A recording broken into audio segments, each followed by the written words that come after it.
Dennis Padilla nagsalita na nga sa naging interview sa kanya ni OG Diaz na mapapanood sa YouTube channel nito. Ayon kay Dennis, maaga daw silang dumating sa simbahan. Pero dahil nga maaga, nakalimutan na nilang kumain kaya naman bumili na lang siya ng food para pakainin ng kanyang nanay. Pero bago pa yan ay tumawag daw sa kanya si Claudia, umiiyak at sinabi na tila ayaw daw magpakasal nitong si Basti. Kaya naman agad-agad ay sinabihan ng kanyang ina na wag nang magbihes dahil mukhang hindi naman natuloy ang kasal. At maya-maya daw muli, tumawag sa kanya si Claudia at sinabing tuloy na. Kaya agad-agad ay pinagbihis niya ang kanyang ina, tinawagan niya ito at doon ay umalis na nga sila. But anyway, ang pagtawag na iyon at ang meeting na sinasabi ni Dennis Padilla, inaamin niya na nag-assume siya na may part siya sa nasabing wedding ni Claudia. Ang pagdating nga daw dun sa wedding, dahil sila pa lang ang nandoon at napakaagang dumating sa kasal, sinabi pa raw ni Jean na napakaaga natin, say pa ni Dennis, syempre ako yung father of the bride. So ibig sabihin talagang excited si Dennis Padilla. Ang kasalanan niya nga lang talaga ay super nag-assume siya. At ang reason kung bakit wala na nga si Dennis sa nasabing portrait ng family is because umalis na sila. Actually, si Claudia daw mismo ang nag-request na magkaroon sila ng photo ng kanyang daddy na si Dennis.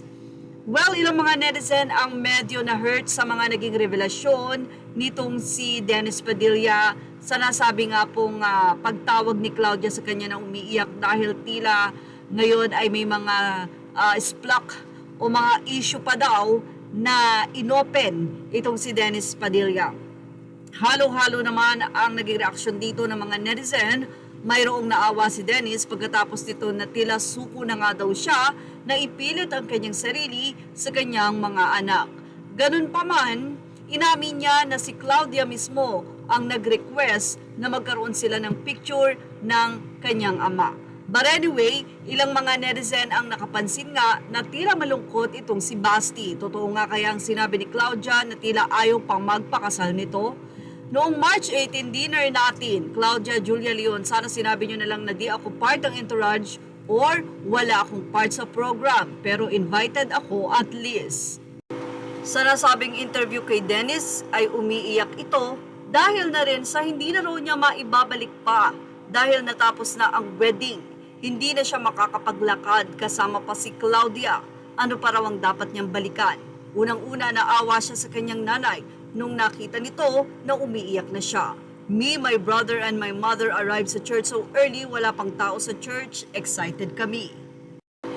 Sa isang account na hindi alam ng mga netizen na ang pangalan ay Dennis Dominguez Padilla, sinabi pa ni Dennis na Clau, mahal kita anak, alam ko na wala kang magawa, I am just a text away. Nang makita ko ang aking 82 years old na ina umiiyak, sabi niya, Dennis, dasal ka lang. Nagdurugo daw ang puso ni Dennis dahil doon, pati sa kanyang mga kapatid, at doon na nga nagdesisyon si Jean na after the wedding ceremony ay umuwi na sila. Hinabol daw si Dennis Padilla ng organizer at sinabi nito na hiling ng bride na makasama sila sa photo. Actually, wala nga kasama sa photo ang nanay ni Dennis at si Jean, hindi nila nakasama si Claudia. Anyway, tinanong daw ni Dennis kung ano ba nangyari sa organizer. At ayon daw sa organizer, ipinush nila kung saan bang part si Dennis papasok. Pero ayon daw sa suggestion or sa sinabi sa organizer, I don't know kung family ba ni Clau o family ng lalaki, sinabi nila na sundin kung ano ang nasa program. At wala na silang nagawa hinggil doon. Humihingi ng sorry ang organizer at sabi nga daw ay alam nila ang feeling ni Dennis. Ang desisyon ni Dennis ngayon ay give up na siya. At wala na nga, ama siya, pero yun na nga, hanggang doon na lang yun. Well, ano masasay nyo about dito? Lagay na ang inyong opinion sa ating comment section. Images or all credit to the rightful owners. Thank you for watching Showbiz Now.